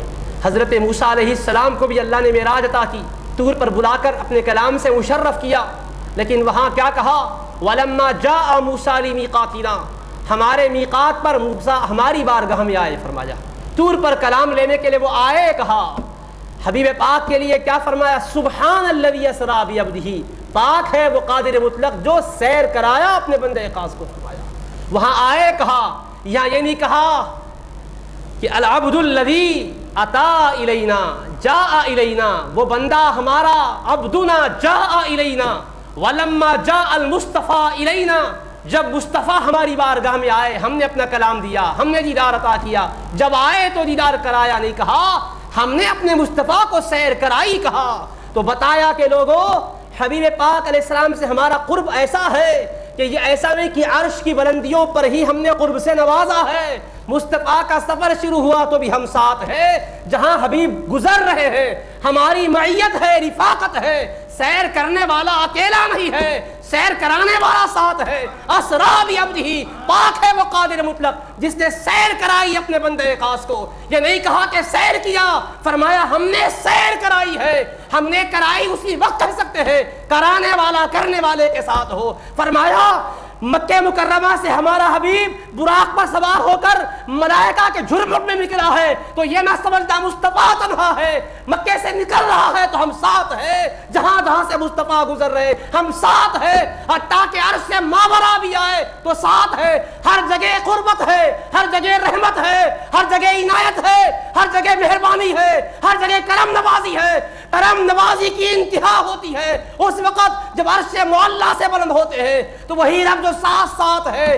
فرماتا ادنو یا احمدو ادنو یا خیر البریہ, اے احمد قریب آئیے, اے ساری کائنات بہتر ذات قریب آئیے. رب یاد کرتا ہے قریب آئیے تو قربت کی حالت کیا ہوتی ہے. اللہ اکبر. حضرت سیدنا ابو الحسنات محدث دکن رحمت اللہ علیہ لکھتے ہیں کہ اللہ کے حبیب عرش کے ماورا ہو کر اللہ کی ندا سنتے ہیں قریب آئیے مصطفیٰ تو قدم بڑھاتے ہیں, پھر فرماتا قریب آئیے حبیب, قدم بڑھاتے ہیں, پھر فرماتا قریب آئیے حبیب. لیدنو الحبیب, حبیب کو چاہیے کہ اور قریب آئیں, مصطفیٰ کو قریب آئیں کہتا ہے, حبیب قدم بڑھاتے ہیں. ایک قدم میں کتنی قربت ملتی ہے. فرماتے ہیں مسجد حرام سے لے کر آسمان اول تک 500 سال کی مسافت, ہر آسمان کی موٹائی 500 سال کی مسافت, دوسرا آسمان 500 سال, ساتواں آسمان, پھر سدرۃ المنتہا, سدرۃ المنتہا سے آگے بڑھے 70,000 حجابات نور طے ہوئے, ہر پردہ 500 سال کی مسافت کا. اس طرح 70,000 500 سال کی مسافت کے پردے طے کرتے ہوئے پھر آگے بڑھے. سارے سواریاں رک گئی, رف رف سواری کے لیے پیش ہوئی, اس پر سوار ہوئے, پھر اللہ جانے کیسی کیسی قربتیں ہوئی, عرش پر پہنچے, پھر عرش کے بعد ندا آتی ہے مصطفیٰ قریب آئیے. تو محدث دکن رحمت اللہ علیہ لکھتے ہیں کہ زمین سے لے کر عرش تک کا جتنا فاصلہ ہے وہ سارا فاصلہ ایک قدم میں مصطفیٰ اور طے کرتے ہیں. نعرہ تکبیر, نعرہ رسالت, فیضان محدث دکن. لیدنو الحبیب حبیب حبیب قریب آئیں، حبیب قریب آئیں فرما رہا ہے مولا، ساتھ ساتھ بھی تو وہی پروردگار ہے، فرما رہا حبیب قریب آئیے، میرے محبوب قریب آئیے، ہر قریب آئیے کہ ندا پر ایک قدم بڑھتا ہے تو 1000 سال کا فاصلہ، یہ ایک قدم بڑھتا ہے تو زمین سے عرش تک کا فاصلہ طے ہوتا ہے، ایسے کتنے قدم بڑھے، 1000 قدم بڑھے، 1000 ندائیں آتی رہی۔ اب اندازہ کرو اللہ پاک نے کیا بتایا، سبحان الذی اسری بعبدہ، پاک ہے وہ قادر مطلق، اس نے سیر کرائی اپنے بندہ خاص کو۔ کیوں ایسا فرمایا؟ یہ بتانے کے لیے کہ میرے لوگ ماننے والوں، اے میرا کلمہ پڑھنے والوں، اے میرے دین کی دعوت کو پہنچانے کا جذبہ اور دعویٰ رکھنے والوں، سنو، میرے حبیب پاک کے سفر معراج کی بلندی تمہارے فہم و ادراک سے ماورا ہے۔ میں نے براق کی سواری بھیجی اس لیے نہیں کہ مصطفیٰ سواری کے محتاج ہے، میں نے ملائکہ کو بھیجا اس لیے نہیں کہ مصطفیٰ ملائکہ کی رہبری میں آئیں، نہیں، حبیب کو نہ براق کی سواری چاہیے نہ ملائکہ کی رفاقت چاہیے، میرے حبیب کے لیے جبرائیل گائیڈ بن کر نہیں آئے، وہ رہبر بن کر نہیں آئے، قائد بن کر نہیں آئے، راستہ دکھانے کے لیے نہیں آئے، میرے حبیب جہاں آئے ہیں یہ وہی مقام ہے جہاں وہ رہا کرتے تھے، وہ وہیں آئے جہاں کے رہنے والے تھے، حبیب تو میرے قرب میں رہا کرتے تھے، وہ تو میرے عالم انوار میں رہا کرتے تھے، وہ تو لامکا کے رہنے والے تھے، میں نے کائنات کو بنانا چاہا تو مصطفیٰ کے نور سے ہی تو بنایا، میں اپنے آپ کو مخفی رکھا تھا، مجھے کوئی جانتا نہ تھا، میری کسی کو معرفت نہ تھی، میں نے چاہا کہ میری معرفت ہو، مصطفیٰ کے نور کو اپنے فیض نور سے پیدا کیا تو میرے حبیب کو تنہا اپنی بارگاہ میں رکھا، میرے حبیب کے سوا کوئی اور میری مخلوق نہیں ہے، میں خالق ہوں، میرا حبیب میری مخلوق ہے، میں مسجود ہوں، میرا حبیب میرا ساجد ہے، میں مذکور ہوں، میرا حبیب میرا ذاکر ہے، میرا حبیب میرا ذکر کر رہا ہے، میرا حبیب مجھ کو سجدہ کر رہا ہے، میرا حبیب میری تسبیح و تحلیل کر رہا ہے، تو وہ میری بارگاہ قرب میں ہے، وہ لامکان میں ہے، وہ جہاں قرب میں مالا مال ہوا، یہ کوئی اجنبی مقام پر نہیں آیا، وہ یہی کا رہنے والا تھا، وہ تمہارے درمیان آیا تو تمہیں نوازنے کے لیے آیا ہے، تمہیں مالا مال کرنے کے لیے آیا ہے، میرے حبیب کا اصلی مقام تو یہی لامکا ہے جہاں مصطفیٰ کو میں نے دنیا میں بھیجنے سے پہلے رکھا ہے، میرے حبیب تو یہی رہنے والے، تو میں نے اپنے حبیب کو اپنی بارگاہ میں بلایا، دیکھو نہ وہاں کوئی سواری ہے براقی، نہ رفرف ہے، نہ فرشتے ہیں، نہ جبرائیل ہے، نہ کوئی اور ہے، صرف حبیب پاک علیہ السلام تو رب ہے اور حبیب ہے، قدم بڑھائیے حبیب فرماتا ہے، کیوں اللہ فرما رہا قدم بڑھائیے، آگے قریب آئیے، کیوں فرما رہا؟ رب عرش پر بھی اپنی تجلیات کی برسات کر کے بے حجاب اپنا دیدار وہیں عطا کر سکتا تھا، مگر رب نے چاہا کہ جو لوگ یہ کہتے ہیں کہ سفر معراج میں جہاں اللہ کی قدرت کی نشانی ہے، سرکار کی عظمت کی دلیل ہے، وہیں جبریل کی رہبری بھی معلوم ہوتی ہے، ایسا بھی کہنے والے کہیں گے اللہ کو تو پتا ہے، رب نے بتایا کہ لوگوں یہ تمہاری جہالت و نادانی ہے، جبریل کو تم راہبر کہتے ہو، جبریل کو گائیڈ کہتے ہو، نہیں، ہمارے حبیب کے لیے کوئی گائیڈ نہیں چاہیے، ہم نے براہ راست مصطفیٰ کی تربیت کی ہے، ہم نے اپنے حبیب کو براہ راست علم دیا ہے، ہمارے حبیب کو ہم نے کہا قریب آئیے، تو آپ قریب آنے کے لیے وہ یہ نہیں پوچھتے مولا کدھر آؤں، کس طرف بڑھوں، کوئی راستہ دکھانے والا نہیں ہے، کوئی سواری نہیں ہے، یہ پوچھتے تھے، مگر اس لیے نہیں پوچھے کہ بلانے والا قربت میں بلا رہا ہے تو یہ بھی تو دیا ہے کہ جدھر بلا رہا ہے وہاں کا جاننے والا حبیب ہے، وہ نورانی مقامات سے مصطفیٰ واقف ہے، وہ لامکان کی بلندیوں سے حبیب بے خبر نہیں ہے، رب تبارک و تعالیٰ نے اس کو بھی باشگاف کیا، واضح کیا، اشکار کر دیا، حبیب لیدنو والحبیب، میرے حبیب قریب آئیں، حبیب پاک علیہ السلام کا قدم اقدس بڑھ رہا ہے، مولا نے وہاں سے حبیب پاک علیہ السلام کو اپنے نورانی قدم سے آنے کے لیے فرمایا، میرے حبیب اپنے مبارک قدم سے آئیں تاکہ وہ لوگ جو آپ کی شخصیت کو، جو آپ کی عظمت کو، جو آپ کے قد و قامت کو، جو آپ کے قامت زیبا کو نہیں سمجھے، انہیں پتہ چل جائے کہ آپ کے ایک قدم کی شان کیا ہے، قدم کی شان دیکھو، ایک قدم بڑھاتے ہیں حبیب پاک تو زمین سے عرش تک کا فاصلہ ایک قدم میں طے کرتے ہیں، تو بتایا یہ کس کا قدم ہے؟ سرکار بشری شان سے گئے یا بشری لباس اتر گیا تھا؟ ظاہر سی بات ہے اسرابی ابرہی ہے، یعنی فرمایا اسرابی نورہی، پاک ہے وہ قادر مطلق جس نے اپنے نور کی سیر کرائی، بھی نور ہی کہتا تو ہم سمجھتے سرکار بشری لباس میں آئے تھے، جب گئے تو بشری لباس اتر گیا، سرکار اس کو اتار کر گئے، عالم انوار میں نورانیت سے گئے، ارے آقا کی شان نورانیت بھی ہے، شان بشریت بھی ہے، مصطفیٰ کو رب نے بلایا تو صرف نور و روح کو نہیں بلایا، جس میں اطہر کے ساتھ بلایا، بتایا کہ مصطفیٰ کا نور تو بے مثال ہے، یہ نور جس بدن میں رکھا ہے وہ بدن بھی بے مثال ہے، جس نور کے ساتھ مصطفیٰ کو بھیجا وہ نور ہی بے مثال نہیں ہے، اس کا لباس بشریت جو ہے وہ بھی بے مثال ہے۔ حبیب کی بشریت کو تو دیکھو، مصطفیٰ کی بشریت کی شان یہ ہے، ایک قدم بشریت کا بڑھتا ہے تو زمین سے عرش تک کی مسافت طے ہوتی ہے۔ بشریت کا جب یہ عالم ہے تو نورانیت کا عالم کیا ہوگا؟ کون سمجھ سکتا ہے شان نورانیت مصطفیٰ کو؟ یہ بشریت کا جلوہ دکھا رہا ہے۔ سبحان الذی اسریٰ بعبدہ، پاک ہے وہ قادر مطلق جس نے سیر کرائی اپنے بندے خاص کو۔ یہ نہیں کہا بروحہ، حبیب پاک کی روح کو سیر کرا، بالروح نہیں کہا، بعبدہ فرمایا۔ تو عبد کا مطلب اسم للروح والجسد، روح اور جسم کے مجموعے کو عبد کہا جاتا ہے۔ تو عبد کہہ کر اللہ تبارک و تعالیٰ نے بتایا کہ ہمارے حبیب کا سفر جسم اطہر کے ساتھ ہے، صرف روح کا سفر، صرف نور کا سفر نہیں ہے۔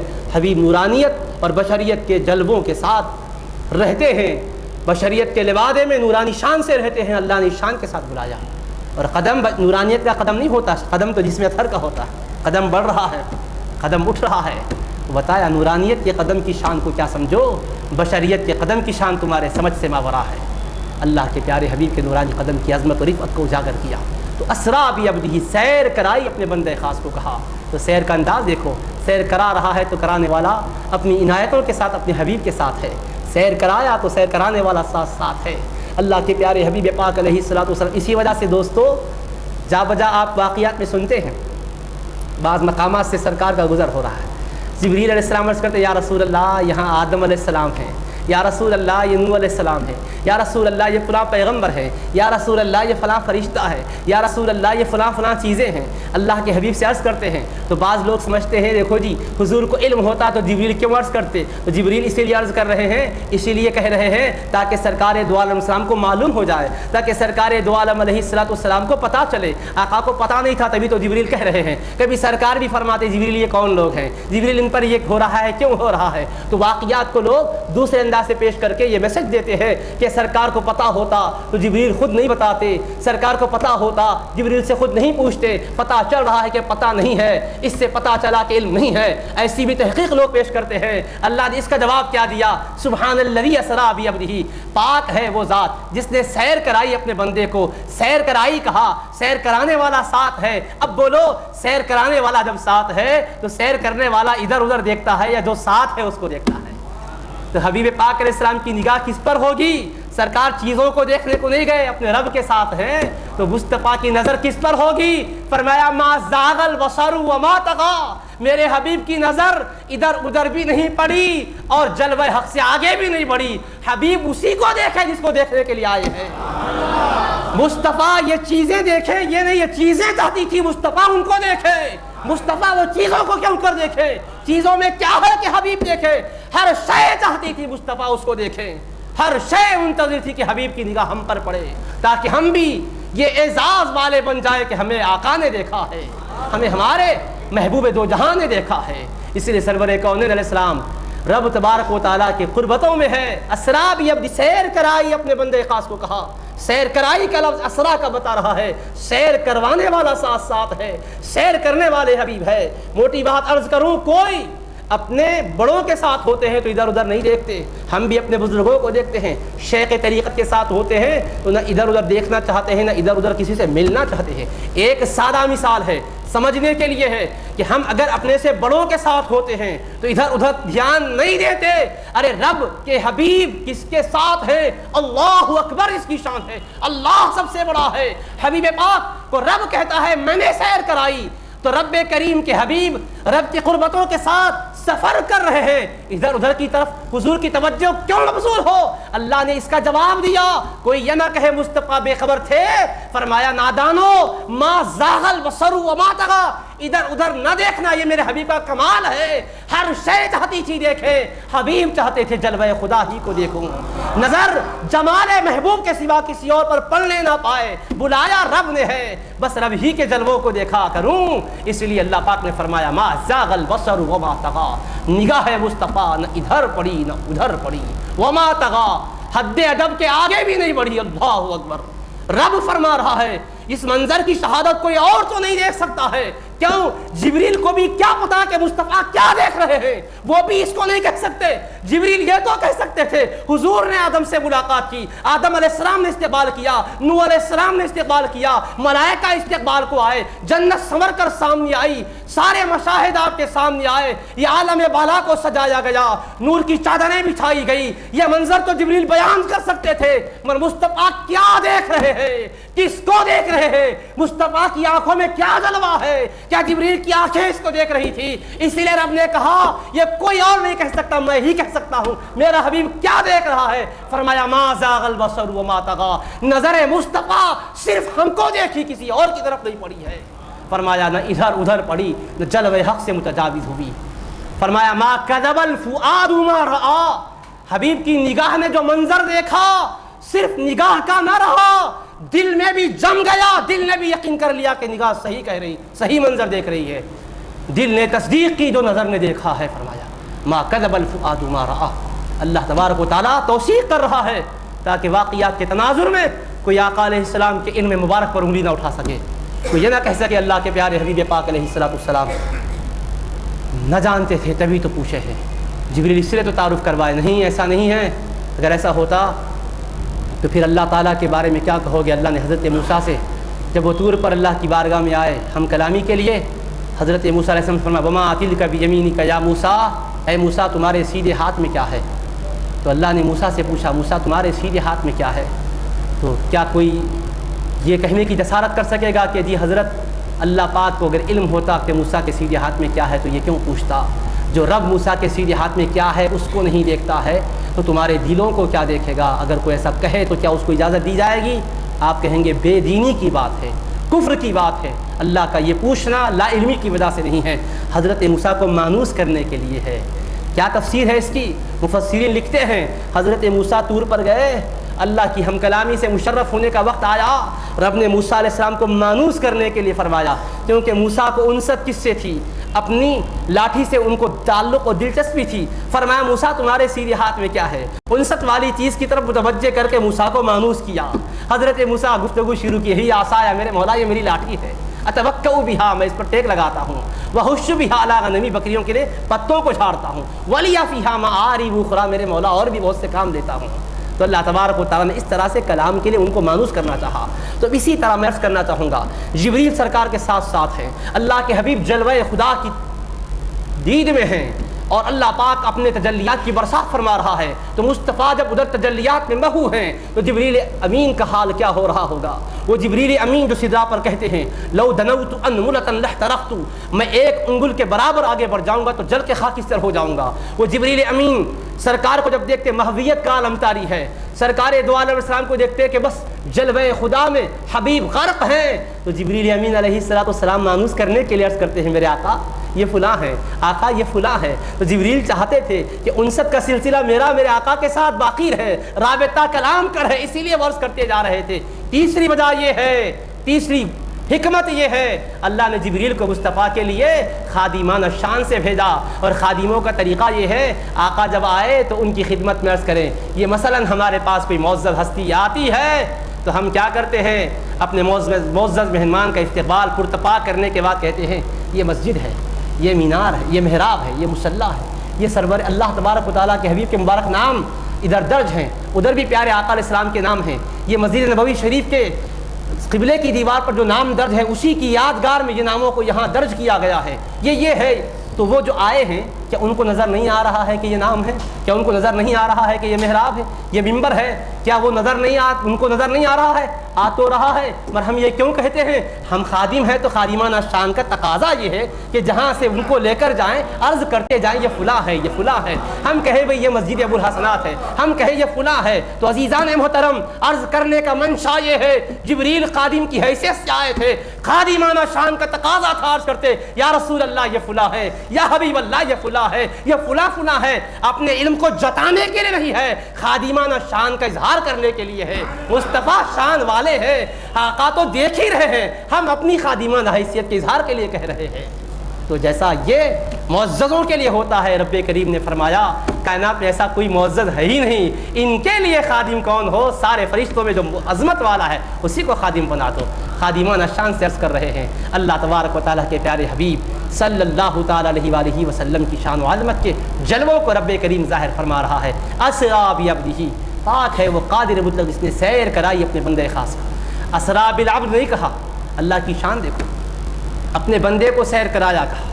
اللہ نے جب بھیجا تو مصطفیٰ کو کیا کہا؟ هو الذی ارسل رسولہ بالہدی، وہی عظمت والا خدا ہے جس نے اپنے رسول کو ہدایت اور دین حق کے ساتھ بھیجا ہے۔ فرمایا انا ارسلناک شاہدا، اے حبیب ہم نے آپ کو گواہ حاضر و ناظر بنا کر بھیجا ہے۔ بھیجا تو کہا ارسلنا، بھیجا تو کہا رسولہ، پیارے آقا علیہ السلام کو امت کے لیے درمیان بھیجا تو رسول کہا، اپنی بارگاہ میں بلایا تو عبد کہا۔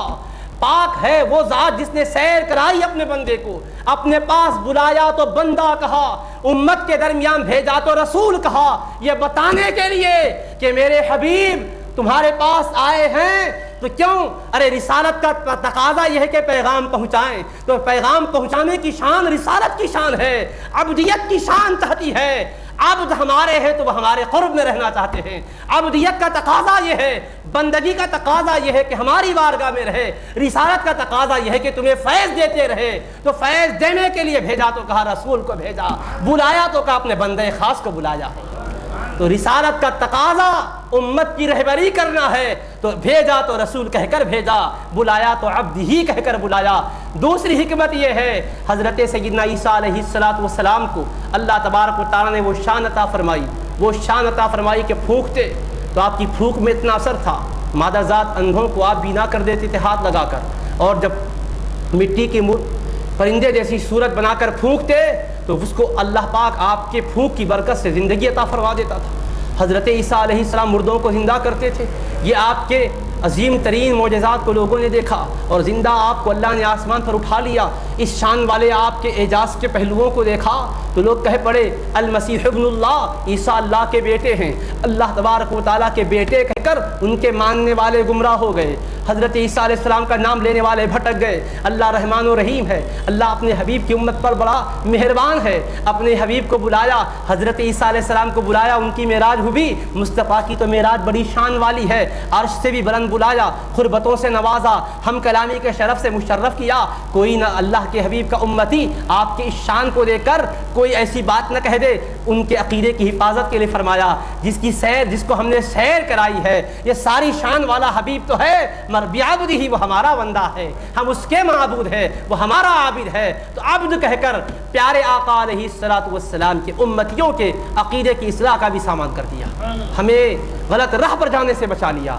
تیسری حکمت یہ ہے، رب نے بتایا سیر کرائی اپنے عبد کو، اے لوگو میرے حبیب کی شان رسول بھی ہے، شان نبی بھی ہے، شان حبیب بھی ہے، شان مصطفی بھی ہے، مصطفیٰ کی میرے مختلف شانیں ہیں، شان نورانیت بھی ہے، ساری شانیں ہیں، مگر عبد کی ایک شان ہے کہ وہ میرے بندے ہیں، میری عبادت کرنے والے ہیں۔ اللہ ان لوگوں کو سبق سکھانا چاہا جو کہتے ہیں کلمہ پڑھ کے نبی کی طرح ہو سکتے ہیں، عمل کر کے نبی کے سے بڑھ سکتے ہیں، معاذ اللہ، ایسا گستاخانہ نظریہ رکھنے والوں کی اصلاح کے لیے اللہ نے فرمایا اے میرے بندو ذرا دیکھو میرا حبیب عبد ہے، عبد میں تم بھی شریک ہو، حبیب بھی میرا بندہ، تم بھی میرے بندے، سارے کے سارے جو بھی رہتے اللہ کے بندے ہیں، عبد سب ہے۔ قرآن میں اللہ نے فرمایا ان کل من فی السماوات والارض الا آتی الرحمن عبدا، زمین و آسمان میں جو بھی رہنے والے ہیں سب اللہ کے بندے ہیں، عبد کی شان کے ساتھ اس کی بارگاہ میں جاتے ہیں، سارے اس کے عبد ہیں، سب بندے ہیں، مولانا ہو تو بندے ہیں، مفتی صاحب ہو تو بندے ہیں، عوام ہو تو بندے ہیں، خواص ہو تو بندے ہیں، حتیٰ کہ ماننے والے وہ بھی بندے، نہیں ماننے والے وہ بھی بندے، عبد ہونے میں سب شریک ہیں۔ تو یہ ایک صفت ایسی ہے جو سب میں مشترک ہے، سب کو عبد کہہ سکتے ہیں۔ تو فرمایا میرا حبیب عبد ہے، تم بھی عبد ہو۔ مصطفیٰ کی عبدیت کی شان دیکھو، شان عبدیت کا یہ مرتبہ ہے کہ سیر کرا کے اپنی بارگاہ خاص میں یاد کر کے لامقام طلب کر کے اپنا بے حجاب دیدار عطا کیا۔ شان عبدیت کا جب یہ جلوہ ہے، شان محمدیت کا جلوہ کیا ہوگا، شان رسالت کا جلوہ کیا ہوگا، شان نبوت کا جلوہ کیا ہوگا، شان محبوبیت کا مقام کیا ہوگا۔ عبدیت میں یہ میرا حبیب بے مثال ہے، باقی شانیں تو مصطفیٰ کی بے مثال ہے ہی ہے۔ اس طرح سے بتایا عبدیت کی شان میں بھی مصطفیٰ کا کوئی شریک و صحیح نہیں ہے، اس میں میرے حبیب اتنے بلند و بالا ہے، ان کی عبدیت کا وہ عظیم رتبہ ہے کہ اس عبدیت پر مجھ کو اس قدر پیار ہے کہ میں اپنی بارگاہ میں مصطفیٰ کو اپنے دیدار سے مالا مال کر رہا ہوں۔ اب بعبدی ہی کہہ کر بتایا عبدیت مصطفیٰ جب بے مثال ہے تو رسالت و نبوت میں کیا شان ہوں گی آقا کی؟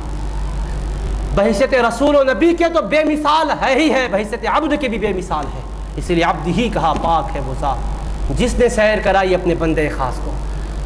عربی زبان میں عبد کی 3 قسمیں آتی ہیں، ایک عبد ہے کسی کا غلام مکمل غلامی میں رہتا ہے، ایک وہ غلام ہے کہ جو اپنے مالک کی اطاعت سے روگردانی کرتا ہے، اس کو عبد عابق کہتے ہیں، بھگوڑا غلام، بھاگ گیا مالک کی اطاعت سے روگردانی اختیار کیا، وہ بھی عبد ہے۔ ایک وہ ہے جو ہمیشہ اطاعت کرتا رہتا ہے، اس کو رقیق کہتے ہیں۔ عبد عابق بھگوڑا غلام، عبد رقیق مکمل غلامی میں ہے، اطاعت میں لگا ہوا ہے۔ اور ایک عبد وہ ہے کہ جو اتنا وفادار غلام ہے، اتنا اطاعت شیار غلام ہے، اتنا مالک کی رضا کا طلبگار ہے کہ مالک خوش ہو کر اس کو کہتا ہے اب تم کو میں اجازت دیتا ہوں، تم میری طرف سے کاروبار کر سکتے ہو، اختیار ہے، تم کو معاملات کر سکتے ہو، تجارت کا بھی اختیار ہے، لین دین کا بھی اختیار ہے، کسی کے ساتھ کوئی معاملہ کرنے کا بھی اختیار ہے، اس کو کہتے ہیں عبد معزون، یعنی اختیار والا غلام، اذن والا غلام، مختار غلام۔ اب فقہ کا شریعت کا قانون یہ ہے کہ مالک کی جس کو اجازت مل گئی، اگر وہ خریدتا ہے تو اس کا خریدنا مالک کا ہوتا ہے، وہ بیچتا ہے تو اس کا بیچنا مالک کا ہوتا ہے، وہ کسی کو گفٹ کرتا ہے تو اس کا گفٹ کرنا مالک کا گفٹ کرنا ہوتا ہے، وہ کسی سے کوئی چیز کو قبول کرتا ہے تو اس کا قبول کرنا مالک کا قبول کرنا ہوتا ہے، اس کا دینا لینا مالک کا لینا دینا ہوتا ہے۔ کیوں؟ وہ غلام ہے، پر کیسا غلام ہے؟ معزون ہے، اختیار والا غلام ہے۔ یہ شریعت کا قانون ہے دوستو۔ رب نے بتایا اے لوگو سب میرے بندے ہیں، مر بھگوڑے بندے وہ ہیں جو کفار مشرکین ہیں، اطاعت سے منہ موڑے ہوئے ہیں، اطاعت سے روگردانی کیے ہوئے ہیں، وہ عابق ہے، بھگوڑے ہیں۔ اور عام لوگ جو ایمان والے ہیں، اطاعت شیار ہے، رقیق ہے، غلامی میں ہے، مگر میرے بندوں میں کچھ وہ ہوتے ہیں کہ جن کی بندگی پر پیار آتا ہے تو میں اجازت دے کر ان کو مختار کر دیتا ہوں۔ اب وہ سب کی طرح نہیں ہوتے، ان کا لینا میرا لینا ہوتا ہے، ان کا دینا میرا دینا ہوتا ہے، ان کی بات میری بات ہوتی ہے، ان کی مرضی میری مرضی ہوتی ہے، ان کی چاہت میری چاہت ہوتی ہے۔ تو میرا حبیب عبد ہے مگر وہ عبد معزون ہے، میں بندہ نہیں کہتا ہوں، میرا بندہ کہتا ہوں۔ پاک ہے وہ ذات جس نے سیر کرائی، بندے کو نہیں کہا، اپنے بندے کو کہا، اپنا بندہ کہہ کے بتایا میں مختار، میرا بندہ بھی مختار ہے، میں نے اپنے بندے کو اختیار دیا ہے۔ اب میری رضا کو دیکھنا ہو، میری چاہت کو دیکھنا ہو تو تم مجھے تو نہیں دیکھ سکتے، میں کس سے خوش ہوں کس سے ناراض ہوں تم اپنی عقل سے معلوم تو نہیں کر سکتے۔ میرے پیارے کو دیکھو، جس سے یہ خوش ہے میں اس سے خوش ہوں، جس سے یہ ناراض میں اس سے ناراض ہوں۔ اسی لیے جائز وہ ہے جس کو مصطفیٰ نے پسند کیا، ناجائز وہ ہے جس کو مصطفیٰ نے جس سے ناپسندیدگی اختیار کی۔ اب حلال و حرام کیا ہے؟ رب نے کہا میرے حبیب کو دیکھو، حبیب جس کو قبول کر لیے وہ حلال، جس کو ریجیکٹ کر دیے وہ حرام، مصطفیٰ جس کو پسند کر لیے وہ جائز، جس کو ناپسند کیے وہ ناجائز۔ اب جائز و ناجائز، حلال و حرام، رب کی رضا اور عدم رضا کو جاننے کا کوئی پیمانہ نہیں ہے، کوئی کسوٹی نہیں ہے۔ یہ میرا عبد معزون ہے، یہ میرا حبیب ہے، بس اس سے سمجھ لو میری رضا کیا ہے، اس سے سمجھ لو میری ناراضگی کیا ہے۔ میں اپنی رضا اور ناراضگی کو کسی اور پر نہیں کھولتا ہوں، اپنے پیارے کو اس کو دے دیا ہوں۔ میرا حبیب جس کو پسند کر لیا وہ میری پسند، جس سے میرا حبیب روٹ گیا بس میں اس سے ناراض۔ تو بیابدی ہی میں اللہ پاک نے بتایا پاک ہے وہ قادر مطلق جس نے سیر کرائی اپنے بندے خاص کو۔ تو بندے خاص کہہ کر اپنے حبیب کے مختار ہونے کو بتایا، اپنے حبیب پاک علیہ الصلوۃ والسلام کے صاحب اختیار ہونے کو ظاہر کیا کہ میرا حبیب مختار ہے۔ پھر اس کے بعد فرمایا لیلن، اسرا میں خود رات کا مفہوم ہے، رات کو لے جانے کے لیے اسرا آتا ہے، مگر کوئی یہ نہ کہے رات بھر کا سفر ہوا، لیلن رات کا نہایت مختصر حصہ، مسجد حرام سے مسجد اقصیٰ لے گیا۔ اب آپ یہ سنتے ہیں کہ قرآن میں تو صرف مسجد اقصیٰ تک کا ذکر ہے، عرش کی باتیں ہوتی ہے، جنت کی سیر کی بات ہوتی ہے، یہاں تو مسجد اقصیٰ کی طرف لے گیا۔ فرمایا اللہ تبارک و تعالیٰ کا کلام ہے، اللہ نے مسجد اقصیٰ کا ذکر کیوں کیا؟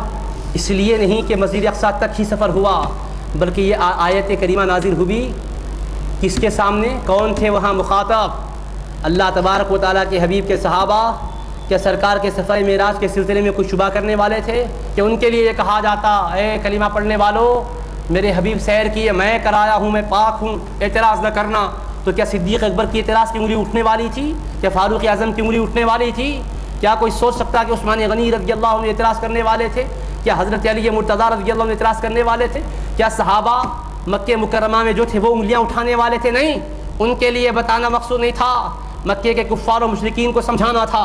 پاک ہے وہ قادر مطلق جس نے سیر کرائی اپنے بندے خاص کو رات کے مختصر حصے میں مسجد حرام سے مسجد اقصیٰ کی جانب۔ مسجد اقصیٰ کا ذکر کیوں کیا؟ اس لیے کہ خطاب مکے کے باشندوں سے ہے، مشرکین اور کفار سے ہے۔ ان کو مکے والوں کو، مشرکین و کفار کو نہ آسمانوں کی خبر کا پتہ ہے، نہ جنت و دوزخ کی خبر کا پتہ ہے، نہ سدرۃ المنتہا کا کوئی تصور ہے، نہ عرش معلیٰ کا کوئی تصور ہے، مگر وہ بار بار زمین کا سفر کرتے کرتے مسجد اقصیٰ بیت المقدس جاتے آتے رہتے ہیں۔ ان کو سمجھانا تھا، ذرا سوچو، بیت المقدس تک ایک لمحے میں رات کے کوئی جا کر آ تو نہیں سکتا، میرا حبیب وہاں تک جا کر آیا ہے۔ ذرا اس سفر کو دیکھو، جب یہاں تک جانا سب کے لیے ممکن نہیں ہے، جب یہ ہو سکتا ہے تو وہاں تک جانا کیا نہیں ہو سکتا؟ یہ بھی محال تھا، وہ بھی محال تھا۔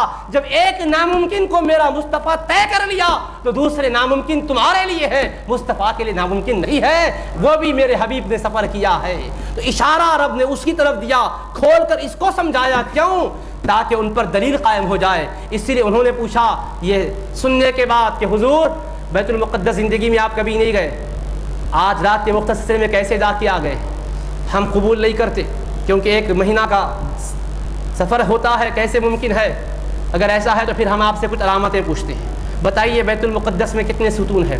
ممبر کی سیڑھیاں کیسی ہے؟ محراب کیسا ہے؟ دروازے کتنے ہیں؟ کھڑکیاں کیسی ہے؟ ساری تفصیلات پوچھنے لگے۔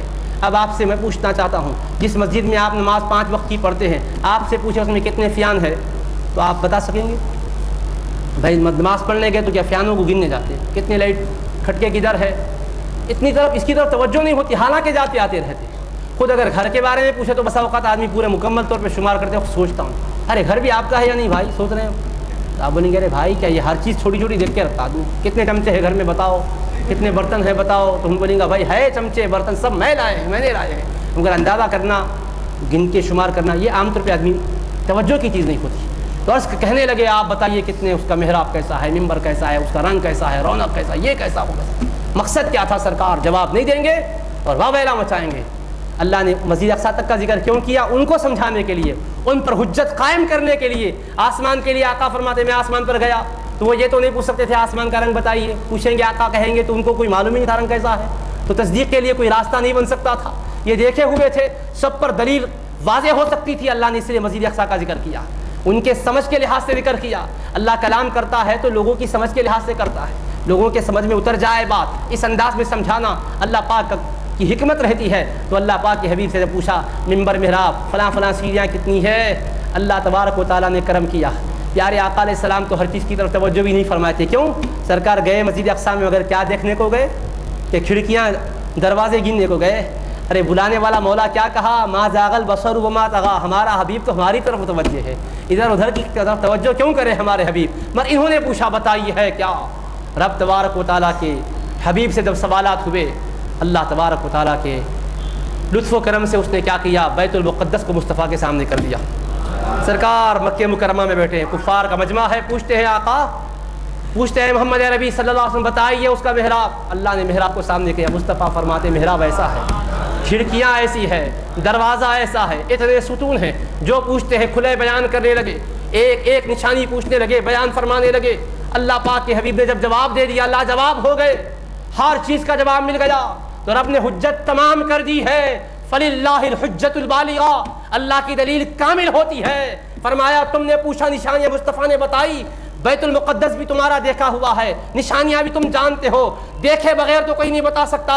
میرا حبیب دیکھو کیسا سفر کیا، میں نے کیسا سفر کروایا، تو یہ مختصر 1 مہینے کا سفر زمین کا جب کروا سکتا ہوں تو آسمان کا کیوں نہیں کروا سکتا ہوں؟ یہ بھی قدرت پر ڈیپینڈ کرتا ہے، وہ بھی قدرت پر ڈیپینڈ کرتا ہے، وہ بھی ہماری قدرت کی دلیل ہے، یہ بھی ہماری قدرت کی دلیل ہے۔ اسی لیے فرمایا ہم نے مسجد اقصیٰ کی سیر کرائی، مسجد اقصیٰ کی طرف اپنے حبیب کو ہم لے گئے، اس میں ان کے لیے حجت قائم کرنا تھا، ان پر دلیل کو واضح فرما دینا تھا۔ اس لیے ہر نشانی کو پیارے آقا نے بتا دیا۔ اس کے بعد اب وہ لوگ کہنے لگے وہ تو بتا دیے، اب قافلے والوں کو پوچھتے اچھا آپ آتے وقت کوئی قافلے نظر آئے کیا؟ تو اب سرکار کی سفر کی شان کیسی ہے؟ اب اللہ کے حبیب ادھر فرشتوں کی طرف توجہ نہیں کر رہے تو ان کے قافلوں کی طرف کیوں توجہ کریں گے؟ وہاں تو عالم انوار کی طرف ادھر ادھر توجہ نہیں ہے، اللہ تعریف کر رہا ہے تو ادھر کیوں توجہ کریں گے؟ پوچھنے لگے آپ بتائیے کہ وہ ہمارے قافلے، پیارے آقا نے فرمایا ہاں ہاں سنو، میری بارگاہ میں نفی تو ہو ہی نہیں سکتی، تم جو چاہو پوچھو۔ اللہ نے جب اپنا جلوہ دکھایا تو دوسری چیزیں کیا چھپی ہوئی رہ سکتی ہے؟ کون سی چیزیں مخفی رہ سکتی ہے؟ فرمایا ٹھیک ہے تمہارے قافلوں کے بارے میں پوچھے سن لو، فلاں قافلہ فلاں جگہ ملا ہے، اچھا کب آئیں گے؟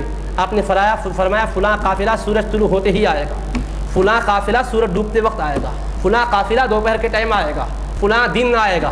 آپ نے بتا دیا، اب سب لوگ کہنے لگے ٹھیک ہے وہ نشانیاں تو ثابت ہوگی، ذرا دیکھیں گے، انتظار کرنے لگے، باہر نکل کے دیکھنے لگے، قافلہ نظر نہیں آ رہا، سورج طلوع ہونے کا وقت آیا، کہنے لگے دیکھو اب تو سورج طلوع ہو چکا، قافلہ نظر نہیں آ رہا ہے، ادھر پکار کر کہنے لگے طلعت، ادھر سرکار کے غلام کہنے لگے دیکھو قافلہ پہنچ چکا ہے، یہ ہو ہی نہیں سکتا، مصطفیٰ فرمائے وہ غلط ہو جائے، پیارے آقا نے فرمایا پہنچے گا، جس لمحہ پہنچا اسی لمحہ پہنچ گیا۔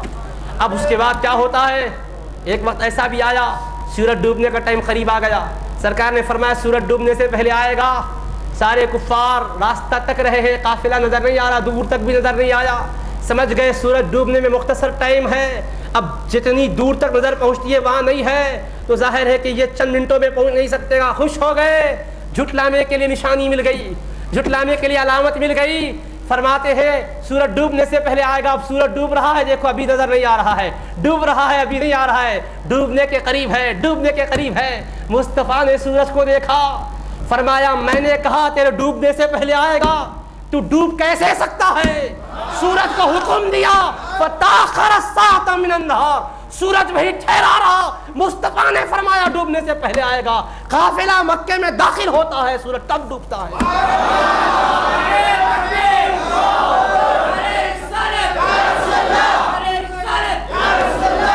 تو اللہ تبارک و تعالیٰ نے بتایا میرے حبیب کی شان بے مثال ہے، تم جس کو صبح شام دیکھتے ہو اس سے اندازہ کرو مصطفیٰ کی شان و عظمت کو کس قدر ہم نے بلند و بالا کیا ہے۔ تو ظاہری طور پر جہاں تک کی مسافت تک یہ پہنچا کرتے تھے اس کا ذکر کیا، یہ بتانے کے لیے کہ ان کے سمجھنے کے لیے دلیل بن جائے، ان کے لیے راستہ ہموار ہو جائے، لیکن اس کے باوجود اتنی واضح نشانیوں کے باوجود سرکار سے سنے ہیں، آقا سے ساری چیزیں معلوم کیے، مگر ہر دھرمی پر قائم رہے۔ خوش نصیب تو مسلمان ہو گئے، صحابہ ہو گئے، انکار کرے منافقت اور بغاوت پر اتر آئے، ہر دھرمی پر اتر آئے، شور مچاتے ہوئے نکل گئے کہ جادو ہے آپ کا یہ۔ ادھر گئے حضرت ابوبکر صدیق رضی اللہ عنہ کے پاس، جا کر کہنے لگے اے ابو بکر تم جس کو اپنا نبی اور رسول مانتے ہو، ہر وقت ان کی تصدیق کرتے ہو، اب تو عجیب و غریب بات سنا دیے، ساری باتیں تو کہتے تھے معاذ اللہ، اب تک نئی بات سنائے، کیا کہ رات کے مختصر حصے میں جا کے آ گئے؟ کیسا ہو سکتا ہے بیت المقدس کو تم بھی تو جانتے ہو سکتا کیا؟ آپ نے فرمایا نہیں ہو سکتا، کوئی آدمی جا کے نہیں آ سکتا، پھر اب تمہارے صاحب خود بول رہے جا کے آ گئے۔ تو ابو بکر صدیق یہ نہیں فرماتے ذرا چلو میں پوچھتا ہوں سرکار سے، یہ نہیں کہا، فرمایا واللہ لئن قال لقد صدق، اللہ کی قسم میرے حبیب نے فرمایا تو سچ فرمایا ہے، میں دل و جان سے مانتا ہوں، تصدیق کرتا ہوں، میں تصدیق کرتا ہوں، مجھے پوچھنے کی بھی ضرورت نہیں ہے، مصطفیٰ نے فرمایا تو سچ فرمایا ہے۔ ارے یہ تو کیا ہے، آقا علیہ السلام فرماتے ہیں کہ جبریل سدرۃ المنتہا سے بھی اترنے کا ارادہ کرتے ہیں تو آقا یہیں سے ان کی خوشبو سونگھتے ہیں۔ مصطفیٰ کی بات کو تم کیا سمجھو، ہمارے حبیب کا مقام بڑا بلند والا ہے۔ تصدیق کیا، صدیق اکبر کا ان کو لقب مل گیا۔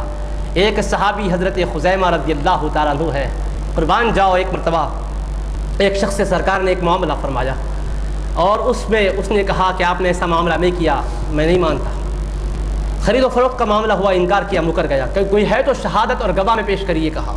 اللہ کے پیارے حبیب پاک علیہ السلام سے پوچھتا ہے اگر ایسا معاملہ آپ نے مجھ سے کیا ہے تو اس پر کوئی ثبوت دیجیے، کوئی دلیل لائیے، کوئی گواہ پیش کیجیے۔ ایک صحابی خزیمہ کھڑے ہو کر کہنے لگے میں گواہی دیتا ہوں، میرے آقا نے تیرے ساتھ ایسا معاملہ کیا ہے۔ گواہی آپ نے پیش کی، وہ گواہی کے مقابل میں کچھ نہیں کہا، خاموش ہو گیا، گواہی پوری ہو گئی۔ بعد میں سرکار نے پوچھا خزیمہ اس واقعے کے ٹائم پر تم نے کہا میں گواہ ہوں، کیا حقیقت میں معاملہ کرتے وقت تم موجود تھے جو گواہی دیے؟ موجود نہیں تھے تو گواہی کیسے دیے؟ عرض کرنے لگے میرے آقا آپ کی زبان سے آپ نے فرمایا ہے کہ میں نے یہ معاملہ کیا ہے، تو میرے آقا اس کے بعد مجھے سوچنے کی ضرورت کیا تھی، اسی لیے میں کہا میں گواہی دیتا ہوں مصطفیٰ نے ایسا کیا ہے۔ میرے آقا جس زبان مقدس سے سن کر ہم نے اللہ کو ایک مانا ہے، اللہ کو ہم نے کہاں دیکھا کہ وہ ایک ہے؟ آپ نے کہا رب ایک ہے، ہم تو بتوں کے پجاری تھے، پتھروں کو اپنا خدا سمجھتے تھے. آپ نے کہا یہ باطل ہے, ایک معبود برحق خدا ہے, رب ہے, ہم نے مان لیا. ہم نے اپنے دھرم کو چھوڑا, مذہب کو چھوڑا, آبائی عقیدے کو چھوڑا, صرف آپ کے فرمانے پر. آپ کے فرمانے پر جب اس کو ایک مانا ہے, کعبے کو اللہ کا گھر مانا ہے, کعبے پر کوئی کتبہ تو نہیں تھا کہ یہ بیت اللہ ہے, آپ نے فرمایا تو ہم نے اس کو اللہ کا گھر مان لیا. اس کو بیت اللہ بھی آپ کے کہنے سے مانا ہے, رب کو ہم نے معبود بھی آپ کے کہنے سے مانا ہے. آپ فرماتے کہ میں نے ایسا کیا ہے, تو پھر اور سوچنے کی بات کیا ہے. اسی لیے میں نے کہا کہ میں گواہی دیتا ہوں سرکار نے ایسا معاملہ کیا ہے, اتنی شہادت دی, اب ان کا رتبہ کیا ہو گیا. پیارے آقا نے فیصلہ کر دیا, لوگوں سنو, قرآن کا قانون ہے وَأَشْهِدُوا ذَوَيْ عَدْلٍ مِّنْكُمْ, کسی مقدمے میں 2 عادلوں کو گواہ بناؤ. ایک کی گواہی سے فیصلہ نہیں ہوگا, 2 گواہ ہونا, 2 گواہ سے فیصلہ ہوگا. مگر اس کے بعد قرآن کا یہ قانون ہے, رب نے مصطفیٰ کو جو اختیار دیا, اپنے اس اختیار کا آپ نے حوالہ دیا اور فرمایا من شہید لہ خزیمہ فہو حسبہ. آج کی تاریخ میں سن لو, خزیمہ اگر کسی مسئلے میں گواہ بن جائیں, ایک کی گواہی کافی ہے, کوئی اور گواہ نہیں دیکھا جائے گا.